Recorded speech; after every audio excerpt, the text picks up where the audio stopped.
പാഠം 273. ഓരോരോ മണ്ടത്തരങ്ങൾ.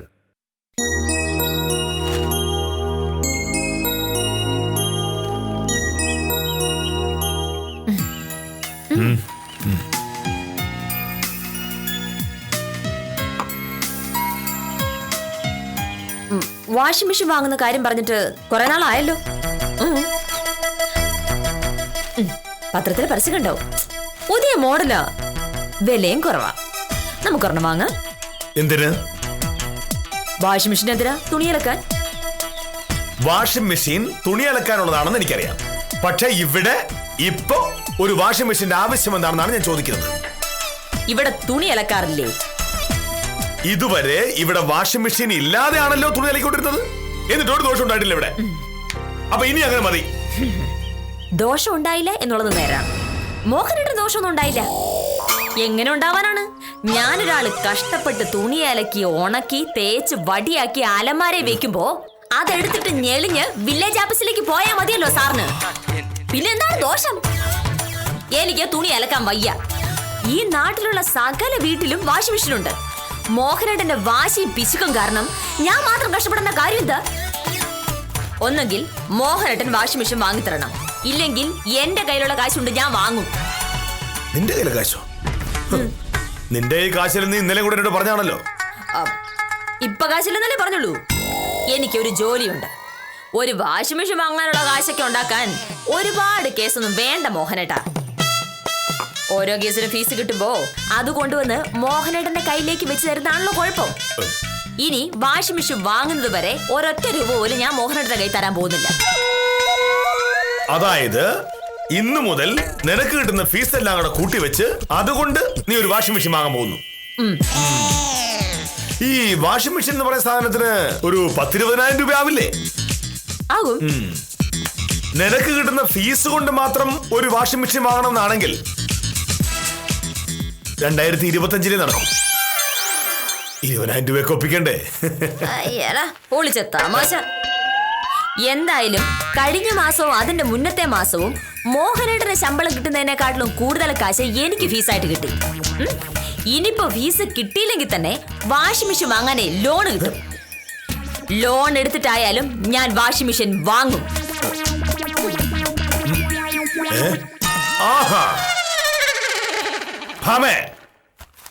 ലോൺ എടുത്ത് എന്ത് സാധനവും വാങ്ങിക്കൂട്ടാമെന്നുള്ള ധാരണ ഉള്ളത് കൊണ്ടാണ് നമ്മുടെ നാട്ടിൽ മിക്കവാറും പ്രശ്നങ്ങൾ ഉണ്ടാവുന്നത്.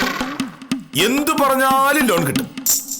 ലോൺ കിട്ടും എന്നുള്ളത് കൊണ്ട് മാത്രം ആളുകൾ ഓരോന്ന് വാങ്ങിക്കൂട്ടുന്നു. അതൊക്കെ നമുക്ക് ആവശ്യമുണ്ടോ എന്നുകൂടി ചിന്തിക്കില്ല. ഒടുവിൽ എന്ത് സംഭവിക്കും? ലോൺ തിരിച്ചടയ്ക്കാൻ നിവൃത്തിയില്ലാതെ കടം കയറി മുടിഞ്ഞ് ഉള്ളതെല്ലാം വിറ്റുപിറക്കി കുടുംബം നശിച്ച് ആത്മഹത്യ ചെയ്യുന്നു. ഒരു വാഷിംഗ് മെഷീൻ ലോൺ എടുത്ത് വാങ്ങാൻ പോകുന്നതിനാണോ ഇങ്ങനെയൊക്കെ സംഭവിക്കുന്നത്? മാസം ഏറിയ 1000 രൂപ വെച്ച് ലോൺ അടയ്ക്കേണ്ടി വരും. അതെന്റെ കയ്യിലുണ്ട്. എന്നാലും വാഷിംഗ് മെഷീൻ വാങ്ങാൻ പറ്റൂ. അതെ. ഇതിനാണ് ദുർവാശി എന്ന് പറയുന്നത്. അല്ല, ഇക്കാലത്ത് ഏത് വീട്ടിലുള്ള ഒരു ഉപകരണമാണ് വാഷിംഗ് മെഷീൻ. അത് വാങ്ങാൻ പറ്റില്ല എന്ന് പറയുന്നതാണ് ദുർവാശി. ഭാമേ, ഞാൻ പറയുന്നതിൽ കാര്യമുണ്ട്. ഒരു വാഷിംഗ് മെഷീൻ വാങ്ങാൻ നമ്മൾ ചിലവാക്കേണ്ടി വരുന്നത് 20,000-ഓ 25,000-ഓ രൂപയാണ്. ആ പണം കൊണ്ട് വേറെന്തൊക്കെ നമുക്ക് ചെയ്യാൻ പറ്റും? പുട്ട് വാങ്ങി തന്നെ 25,000 രൂപയ്ക്കോ? എന്തുമാത്രം പുട്ട് കിട്ടും? നമ്മൾ രണ്ടുപേരും കൂടെ തിന്നാ തീരുവോന്നേ സംശയമുള്ളൂ.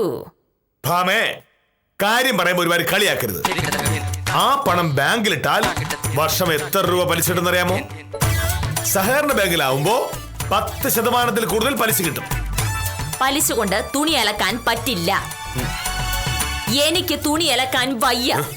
മോഹനേട്ടന്റെ ഷർട്ട് മുട്ടും മോഹനേട്ടൻ തന്നെ അലക്കുമെങ്കിൽ എനിക്ക് വാഷിംഗ് മെഷീൻ വേണ്ട. സമ്മതമാണോ? ഇത്രയും നാൾ അലക്കിയ നീയാണല്ലേ, അത് പറയേണ്ട കാര്യം എന്താ? ഇനി അങ്ങോട്ട് തുണി അലക്കാൻ എനിക്ക് സൗകര്യമില്ല. അതുകൊണ്ട് ഭാമേ, നമ്മുടെ നാട്ടിൽ പണ്ട് എല്ലാ കാര്യങ്ങളും മനുഷ്യൻ തന്നെയാണ് ചെയ്തുകൊണ്ടിരുന്നത്. അതുകൊണ്ടാണ് പണ്ടുള്ള ആൾക്കാർക്ക് നല്ല ആരോഗ്യം ഉണ്ടായിരുന്നത്. ഇപ്പൊ എല്ലാം യന്ത്രങ്ങളായി. അരയ്ക്കാൻ മിക്സി, തുണി അലക്കാൻ വാഷിംഗ് മെഷീൻ, നടപ്പിന് പകരം സ്കൂട്ടറും കാറും. ഒടുവിൽ എന്തായി? ശരീരമനങ്ങാതെ എല്ലാം യന്ത്രങ്ങളെ കൊണ്ട് ചെയ്യിച്ചത് കൊണ്ടാണ് എല്ലാവർക്കും ഷുഗറും കൊളസ്ട്രോളും ഒക്കെ ഉണ്ടാവുന്നത്. നീയും അങ്ങനെ മേലനങ്ങാതിരുന്നാൽ ഒടുവിൽ നിനക്കും ഉണ്ടാകും ഈ അസുഖങ്ങളൊക്കെ. മനോഹരമായ ന്യായം. എനിക്ക് ഷുഗറും കൊളസ്ട്രോളും ഉണ്ടാകാതിരിക്കണമെങ്കിൽ ഞാൻ വില്ലേജ് ഓഫീസറുടെ ഷർട്ടും മുണ്ടും അലക്കി തരണമെന്ന് സാരം.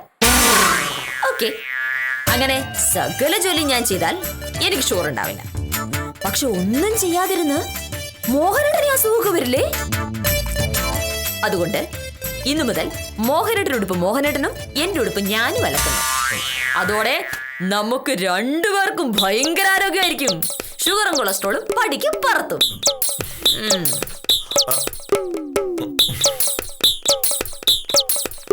അമ്മേ, എനിക്ക് ഷുഗറും കൊളസ്ട്രോളും ഉണ്ടാകുമെന്നോർത്ത് നീ പേടിക്കണ്ട. ഒരു ദിവസം ഏകദേശം 8 കിലോമീറ്ററാണ് ഞാൻ നടക്കുന്നത്. ഒരു ദിവസം 8 കിലോമീറ്റർ നടക്കുന്ന ആൾക്ക് എങ്ങനെ കൊളസ്ട്രോൾ ഉണ്ടാവും? മോഹനേട്ടന്റെ ആ നടപ്പ് കൊണ്ട് വേറെ ആർക്കും പ്രത്യേകിച്ച് ഒരു ഗുണം ഉണ്ടാവുന്നില്ലല്ലോ. അതുകൊണ്ട് നടപ്പ് നിർത്തി പകരം തുണി അലക്കാൻ തുടങ്ങിയാൽ കൊളസ്ട്രോളും കുറയും, തുണി അലക്ക കിട്ടും. മോഹനേട്ടാ, ഈ കാര്യത്തിൽ ഞാൻ വളരെ സീരിയസ് ആണ്. ഒരു വാഷിംഗ് മെഷീൻ വാങ്ങി തരണമെന്ന് പറയുന്നത് അത്ര വലിയ പാപമൊന്നുമല്ല. അതിനുള്ള പൈസയും ഞാൻ ഉണ്ടാക്കുന്നുണ്ട്. അതുകൊണ്ട് വാഷിംഗ് മെഷീൻ കിട്ടിയേ പറ്റൂ. എന്റെ കയ്യിലുള്ള കാശ് കൊണ്ട് നീ വാഷിംഗ് മെഷീൻ വാങ്ങിയത് തന്നെ. മോഹനേട്ടന്റെ കയ്യിലുള്ള കാശ് വേണമെന്ന് ഞാൻ പറഞ്ഞില്ലല്ലോ. ഞാൻ ജോലി ചെയ്തുണ്ടാക്കിയ കാശ് മോഹനേട്ടന്റെ പേരിൽ ബാങ്കിൽ കിടപ്പുണ്ടല്ലോ. അതെടുത്ത് വാഷിംഗ് മെഷീൻ വാങ്ങണമെന്നേ ഞാൻ പറഞ്ഞുള്ളൂ. ഈ വീട്ടിൽ എന്റെ കാശ് നിന്റെ കാശ് അങ്ങനൊന്നുമില്ല. നമ്മുടെ കാശ് നമ്മൾ ഏറ്റവും ശരിയായ രീതിയിൽ ഉപയോഗിക്കും. അല്ലാതെ അപ്പുറത്ത് വീട്ടിൽ അതുണ്ട്, ഇപ്പുറത്ത് വീട്ടിൽ ഇതുണ്ട്, മറ്റേ വീട്ടിൽ അതുണ്ടെന്ന് പറഞ്ഞ് ദൂർത്തടിച്ച് കളയാനുള്ള അല്ല നമ്മുടെ പണം. ഹലോ, അതെ. ആ സാർ, ഞാൻ കേട്ടിരുന്നു. ഓ ശരി, ചെയ്യാം സാർ. അതിനെന്താ? അയ്യോ, ഇപ്പോഴാ എനിക്ക് ഉറപ്പായത് ഈശ്വരനുണ്ട് എന്ന്. ഈശ്വരനാണോ ഫോൺ വിളിച്ചത്? ഫോൺ വിളിച്ചത് ഈശ്വരനല്ല, സദാനന്ദൻ സാറാണ്. പക്ഷെ ഇപ്പോഴത്തെ അവസ്ഥയിൽ സദാനന്ദൻ സാറാണല്ലോ എനിക്ക് ഈശ്വരൻ. മനസ്സിലായില്ല. സുഭാഷ് കൊലക്കേസിനെ പറ്റി മോഹനേട്ടൻ കേട്ടിട്ടുണ്ടോ? ഉണ്ടെങ്കിൽ സുഭാഷ് കൊലക്കേസിലെ പ്രതി വിശ്വംഭരൻ 1 മാസമായിട്ട് ഒളിവിലാണ്. ഇപ്പോൾ അയാൾ മുൻകൂർ ജാമ്യത്തിന് ശ്രമിച്ചുകൊണ്ടിരിക്കുക. സദാനന്ദ സാറിനായിരുന്നു വക്കാലത്ത്. സാറിന് എന്തോ തിരക്കുള്ളത് കൊണ്ട് ആ കേസ് എന്നോട് ഈ അഡ്വക്കേറ്റ് സത്യഭാമയോട് വാദിക്കാൻ പറഞ്ഞിരിക്കുകയാണ്. അങ്ങനെ വിശ്വംഭരന്റെ മുൻകൂർ ജാമ്യാപേക്ഷയിൽ വാദിക്കുന്നത് ഈ ഞാനാണ്. വിശ്വംഭരൻ അഡ്വാൻസായി ₹5000 കൊടുത്തയച്ചിട്ടുണ്ടെന്നും സദാനന്ദൻ സാർ പറഞ്ഞു. ഇന്ന് 5000 രൂപ കിട്ടിയാൽ ആ കാശ് കൊടുത്ത് ഞാൻ വാഷിംഗ് മെഷീൻ വാങ്ങും. ബാക്കി കാശ് 1 മാസത്തിനുള്ളിൽ കൊടുക്കാമെന്ന് പറഞ്ഞാൽ സുലൈമാനിക്ക വാഷിംഗ് മെഷീൻ ഇന്ന് ഇവിടെ കൊണ്ടുവന്നു തരും. ഈശ്വരാ, വിശ്വംഭരൻ കാശ് കൊടുത്തേച്ചയാള് പെട്ടെന്ന് നിങ്ങൾ വന്നിരുന്നെങ്കിൽ.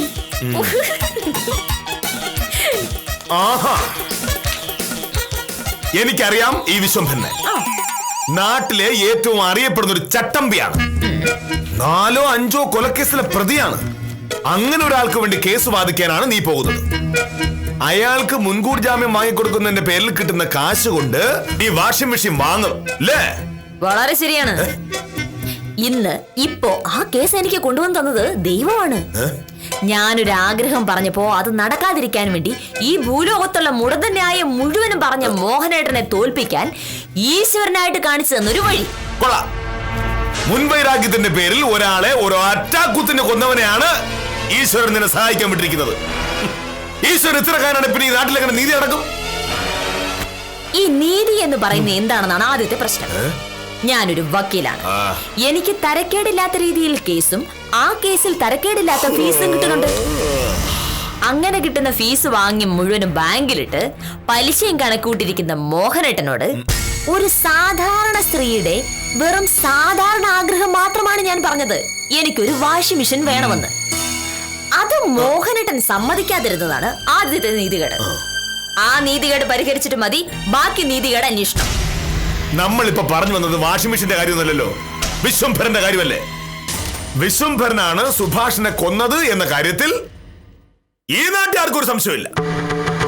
വിശ്വംഭരനെ പുറത്തു കിട്ടിയാൽ പ്രതികാരം ചെയ്യുമെന്ന് സുഭാഷിന്റെ ആൾക്കാർ പറഞ്ഞുകൊണ്ട് നടക്കുന്നുണ്ട്.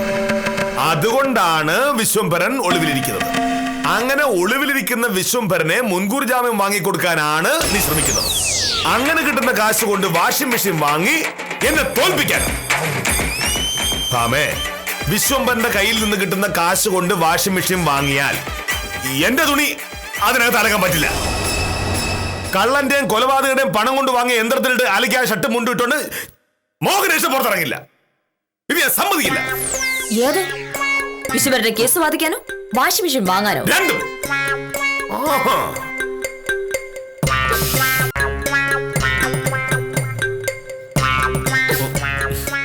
ഈ വാഷിംഗ് മെഷീൻ എന്ന് പറയുന്നത് നിരോധിക്കപ്പെട്ട ഒരു വസ്തുവല്ല. കയ്യിൽ കാശുള്ള ആർക്കും അത് വാങ്ങാം. അതിന് എനിക്ക് മോഹനേട്ടന്റെ അനുവാദം ആവശ്യമില്ല. പിന്നെ ഞാനൊരു വക്കീലാണ്. ഏത് കേസ് വാദിക്കണം ഏത് കേസ് വാദിക്കേണ്ടെന്ന് തീരുമാനിക്കുന്നതും ഞാനാണ്. അതിനും എനിക്ക് മോഹനേട്ടന്റെ അനുവാദം ആവശ്യമില്ല. വേണം. ഞാൻ നിന്റെ ഭർത്താവാണ്. ഭാര്യ എന്ത് ചെയ്യണം എന്ത് വാങ്ങണ്ട എന്ന് തീരുമാനിക്കേണ്ടത് ഭർത്താവാണ്. അങ്ങനെ ഇന്ത്യൻ ഭരണഘടനയിൽ പറഞ്ഞിട്ടേയില്ല. അതുകൊണ്ട് വിശ്വംഭരൻ കൊണ്ടുവരുന്ന 5000 രൂപ ഞാൻ വാങ്ങും. വിശ്വംഭരന്റെ കേസ് വാദിക്കും. ആ 5000 രൂപ അഡ്വാൻസ് കൊടുത്ത് വാഷിംഗ് മെഷീൻ വാങ്ങുകയും ചെയ്യും. അതും ഇന്ന് തന്നെ. ആ വാഷിംഗ് മെഷീനിൽ അലക്കുന്ന ഉടുപ്പിട്ടിട്ടായിരിക്കും നാളെ വില്ലേജ് ഓഫീസർ മോഹനകൃഷ്ണൻ ഓഫീസിൽ പോകുന്നത്. അത് പറ്റില്ല എന്നുണ്ടെങ്കിൽ ഇന്നു മുതൽ തുണി അലക്കൽ സ്വയം ചെയ്യേണ്ടി വരും. സാറേ, നമസ്കാരം. നമസ്കാരം. ആരാണ്? ഇത് ഇവിടെ തരാൻ പറഞ്ഞു. ഓ, ഇത്ര പെട്ടെന്ന് എത്തിയോ? വിശ്വംഭരന്റെ ആരാണ്? അനിയനാണ് സർ. വിശ്വംഭരന്റെ അനിയന്റെ പേരെന്താണ്? പ്രകാശൻ. നല്ല പേര്. പ്രകാശ, തന്റെ ചേട്ടൻ നാട്ടിൽ അറിയപ്പെടുന്ന ഒരു ഗുണ്ടയാണ് എന്നെനിക്കറിയാം. പക്ഷെ ഈ ഗുണ്ടായുസം കൊണ്ട് എന്തെങ്കിലുമൊക്കെ നേടാമെന്ന് കരുതുന്നത് ശരിയാണോ? ചേട്ടന്റെ ഇമ്മാതിരി സ്വഭാവങ്ങളെ പറഞ്ഞു തിരുത്തേണ്ടത് അനിയനാണ്. അതിപ്പോ സാറേ, ഇപ്പോ വിശ്വംഭരൻ ഒരു കൊലക്കേസിലെ പ്രതിയാണ്. അയാൾക്ക് മുൻകൂർ ജാമ്യം കിട്ടുകയോ കിട്ടാതിരിക്കുകയോ ഒക്കെ ചെയ്യട്ടെ. പക്ഷേ എത്ര കാലം ഇങ്ങനെ ഗുണ്ടായുസം കാണിച്ചും ആളുകളെ പേടിപ്പിച്ചും ഒക്കെ ജീവിക്കാൻ പറ്റും? സാറേ, അത് വാളെടുത്തവൻ വാളാൽ എന്നൊരു പ്രയോഗം കേട്ടിട്ടുണ്ടോ? തന്റെ ചേട്ടൻ വിശ്വംഭരൻ ഇപ്പോ ഒരാളെ കൊന്നു. കൊല്ലപ്പെട്ട ആളിന്റെ ആളുകൾ വിശ്വംഭരനെയും കൊല്ലും എന്ന് പറഞ്ഞു നടക്കുക. അത് ഇനി ധൈര്യമായിട്ട് പുറത്തിറങ്ങി നടക്കാൻ വിശ്വംഭരന് പറ്റുമോ?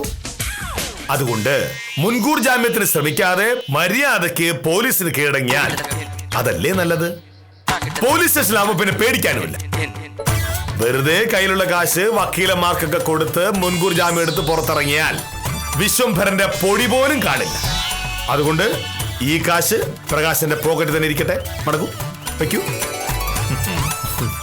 ഇനിയെങ്കിലും മര്യാദയ്ക്ക് ജീവിക്കാൻ തന്റെ ചേട്ടനോട് പറയണം. പക്ഷേ സാർ, ഒരു മൂത്ത ജ്യേഷ്ഠന്റെ ഉപദേശമാണെന്ന് മാത്രം കരുതിയാൽ മതി. പ്രകാശനും വിശ്വംഭരനും നല്ലത് വരാൻ വേണ്ടി മാത്രമാണ് ഞാനിത് പറഞ്ഞത്. എനിക്ക് വേണമെങ്കിൽ ഈ കാശ് വാങ്ങി ഈ പോക്കറ്റിലിടാം. പക്ഷെ ഞാനത് ചെയ്യാത്തത് തന്റെ ചേട്ടന്റെ നന്മയെ കരുതി. അപ്പൊ പ്രകാശം പോയിക്കോളൂ. എത്രയും പെട്ടെന്ന് പോലീസിൽ കീഴടങ്ങുന്നതാണ് നല്ലതെന്ന് വിശ്വംഭരനോട് പറയണം. അല്ല സാർ, പൊയ്ക്കോളൂ, പൊയ്ക്കോളൂ.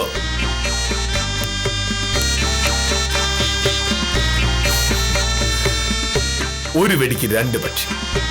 വിശ്വംഭരൻ പോലീസ് കീഴടങ്ങുകയും ചെയ്യും, ഭാമയുടെ വാഷിംഗ് മെഷീൻ പദ്ധതി പൊളിയുകയും ചെയ്യും. ഭാമേ,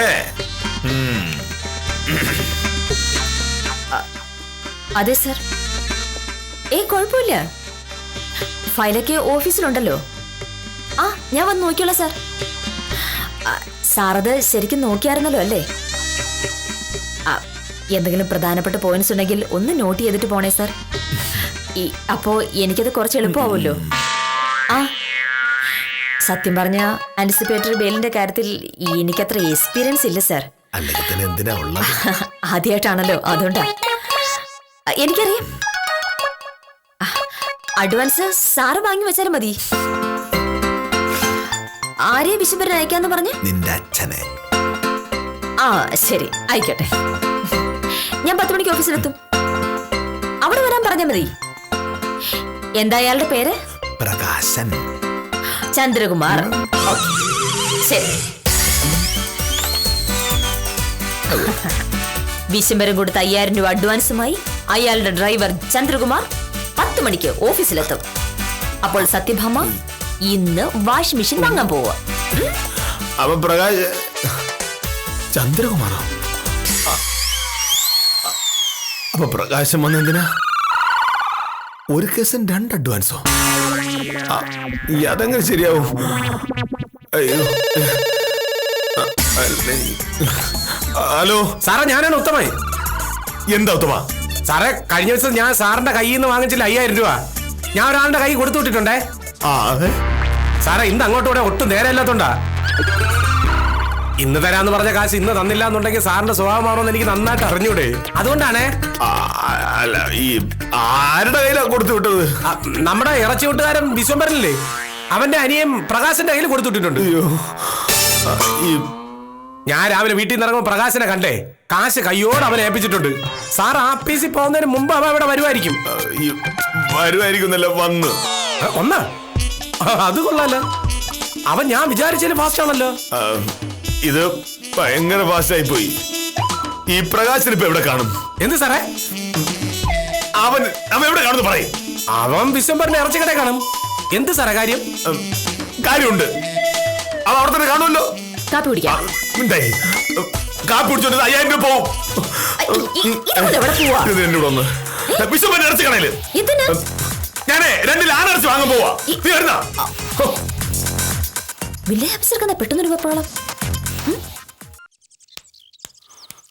ഈശ്വര, പ്രകാശം കട തന്നെ കാണണേ. എന്റെ 5000 രൂപ.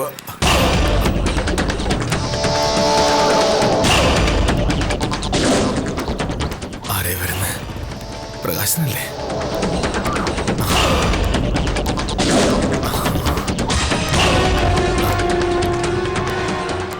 നമസ്കാരം പ്രകാശ. നമസ്കാരം വിശ്വംഭര. ഞാൻ സാറിനെ കാണാൻ അങ്ങോട്ട് വരികയായിരുന്നു. അത് വേണ്ടായിരുന്നു, ഞാൻ അങ്ങോട്ടൊന്ന് പണം വാങ്ങാമായിരുന്നല്ലോ. സാർ ഈ ചെക്കനോട് എന്നെ പറ്റി എന്തൊക്കെയാ പറഞ്ഞത്? ഞാൻ ഗുണ്ടയാണെന്നോ? ഞാൻ എന്ത് ഗുണ്ടായസ കാണിച്ചത്? സാറേ, ജോലി ഇറച്ചിവിട്ടാണെങ്കിലും മാന്യമായി ജീവിക്കുന്നവനാ ഞാൻ. എന്നെ പറ്റി വേണ്ടാതിനെ പറഞ്ഞാലുണ്ടല്ലോ, ഇത് കണ്ടല്ലോ, ഇതിന് വെറുതെ ജോലി ഉണ്ടാക്കരുത്. പറയുമ്പം വലിയ മാന്യനാ, പക്ഷെ തൊഴിലോ ആളുകളെ പറ്റി ഇല്ലാത്തത് പറയുക. ഞാൻ നല്ല ഷർട്ടും മുട്ടും ഇട്ടാലൊന്നും ആള് മാന്യനാവില്ല സാറേ. ഇതാ സാറിന്റെ കാശ്. ഇത് തിരിച്ചറിയാൻ പാടില്ലാത്തതാ. ഇത് തിരിച്ചു നിന്നില്ലെങ്കിൽ സാർ എന്നെ ഒന്നും ചെയ്യേയില്ല. പിന്നെ സാറിന്റെ ഭാര്യയെ ഓർത്തായി തരുന്നേ. എന്റെ ഇറച്ചിക്കട അവിടുന്ന് മാറ്റണമെന്ന് പഞ്ചായത്തുകാർ പറഞ്ഞപ്പോ എനിക്ക് വേണ്ടി കേസ് കിടത്തിയത് സത്യഭാമ വക്കീല. ആ വക്കീൽ ഒരാൾ വിചാരിച്ചതുകൊണ്ടാ ഇപ്പോഴും എന്റെ കട അവിടെ തന്നെ നടക്കുന്നത്. അതിന്റെ നന്ദി ഞാൻ കാണിക്കണമല്ലോ. വേണം. അതുകൊണ്ട് മാത്രമാണ് ഈ കാശ് തിരിച്ചു തരുന്നത്. മേലിൽ എന്നെ പറ്റി ആരോടെങ്കിലും എന്തെങ്കിലും പറഞ്ഞാ സാറേ, പോത്തിനെ വെട്ടുന്നതിനേക്കാൾ എളുപ്പമാ മനുഷ്യനെ തീർക്കാൻ. ഇതാ കാശ്. പറ.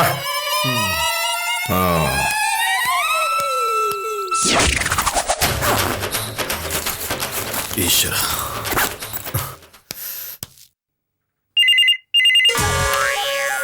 ഹലോ, അതെ. ഓ, എപ്പോ? ശരി. അങ്ങനെയാണെങ്കിൽ പിന്നെ നമ്മളെന്ത് ചെയ്യാനാ? ഓക്കെ.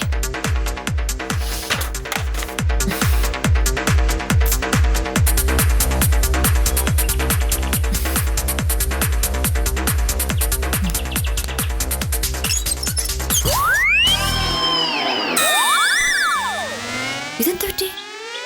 വില്ലേജ് ഓഫീസർ തിരിച്ചു വരുന്നോ? എന്തു പറ്റി മോനടാ? ആഫീസിൽ പോയില്ലേ? ആഫീസിൽ പോയ സമയമായോ? ഇല്ലല്ലോ. പിന്നെ രാവിലെ ഓടിപ്പോയി അങ്ങോട്ടായിരുന്നു. പിന്നെ ഇറച്ചി വെട്ടുകാരൻ വിശ്വംഭന്റെ അനിയൻ പ്രകാശനെ കാണാൻ. പ്രകാശനെയോ? എന്തിനാ? എനിക്ക് കുറച്ചു മുമ്പ് ഒരു അബദ്ധം പറ്റി. ഞാൻ ഉത്തമന് കടം കൊടുത്ത 5000 രൂപ അവൻ പ്രകാശന്റെ കൈ കൊടുത്തിട്ടായിരുന്നു. നിനക്കുള്ള അഡ്വാൻസ് ആണെന്ന് കരുതി ഞാനത് പ്രകാശന്റെ കൈ തിരിച്ചു കൊടുത്തു വിട്ടു. അത് വാങ്ങാൻ പോയതാ. ഓ, ഇതൊക്കെ എപ്പോ സംഭവിച്ചു? ഇടയ്ക്ക് നീ അടുക്കളയിൽ പോയപ്പോ. എന്നിട്ട് പൈസ തിരിച്ചു കിട്ടിയോ? വഴിക്ക് വെച്ച് വിശുംബരനെ കണ്ടു. വിശുംബരം പൈസയായിട്ട് ഇങ്ങോട്ട് വരികയായിരുന്നു. കണ്ടോ? ഒരു വാഷിംഗ് മെഷീൻ വാങ്ങുന്ന ഒഴിവാക്കാൻ വേണ്ടി വില്ലേജ് ഓഫീസർ കണ്ടുപിടിച്ച വഴി എനിക്ക് എന്തായാലും ഇഷ്ടപ്പെട്ടു. എന്തായാലും മോഹനടന്റെ മോഹം നടന്നു. വിശുംബരന് അഡ്വാൻസ് കിട്ടില്ല. കിട്ടില്ലേ? കേസുണ്ടെങ്കിലല്ലേ അഡ്വാൻസ് കിട്ടും. വിശുംബരനെ കുറച്ചു മുന്നേ പോലീസ് പിടിച്ചു. ഇനി എന്ത് മുൻകൂർ ജാമ്യം? അങ്ങനെ ആ കേസ് പോയി. സാരല്ല, കേസ് ഇനിയും വരുമല്ലോ. അപ്പൊ വാങ്ങാം അല്ലേ വാഷിംഗ് മെഷീൻ?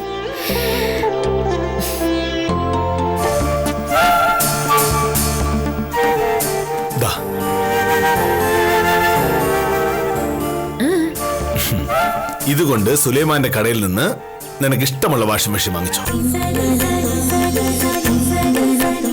ബാക്കി പൈസ ഞാൻ കൊടുത്തോളാം സുലൈമാന്.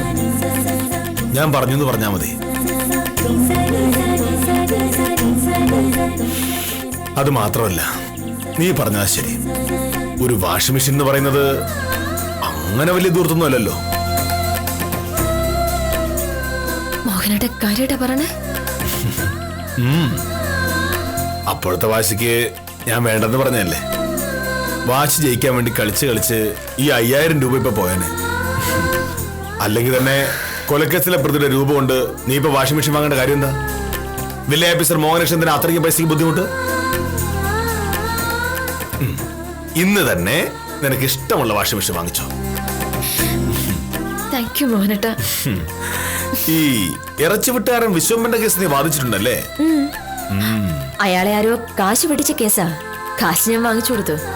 വിശ്വംബരൻ പറഞ്ഞു അവർക്കൊക്കെ നിന്നെ പറ്റി ഭയങ്കര അഭിപ്രായമാണല്ലോ. ഇത്രയും കാലം ഒരുമിച്ച് കഴിഞ്ഞ ഭാര്യയെ പറ്റി നാട്ടുകാർ നല്ല അഭിപ്രായം പറയുമ്പോഴാണ് വില്ലേജ് ഓഫീസർക്ക് മനസ്സിലാവത്തുള്ളൂ. ഏയ്, എനിക്ക് നിന്നെ പറ്റി പണ്ടേ ഭയങ്കര അഭിപ്രായല്ലേ? പിന്നെ എന്താ സംശയം? താൻ കുഴിച്ച കുഴിയിൽ താൻ തന്നെ വീണു എന്ന പഴഞ്ചൊല്ല് മോഹനകൃഷ്ണനെ സംബന്ധിച്ചിടത്തോളം പുതിയതല്ല. സത്യഭാമയെ തോൽപ്പിക്കാൻ ശ്രമിച്ച കാലത്തെല്ലാം മോഹനകൃഷ്ണന് ഇങ്ങനെ ഓരോന്ന് പറ്റിയിട്ടുണ്ട്. പക്ഷേ അനുഭവങ്ങളിൽ നിന്നും പഠിക്കില്ല എന്ന് ശടിക്കുന്ന വില്ലേജ് ഓഫീസറെ ഇതുപോലുള്ള സംഭവങ്ങൾ ഇനിയും കാത്തിരിപ്പുണ്ട്. ആ കഥകളുമായി കാര്യനിസാരം തുടരുന്നു.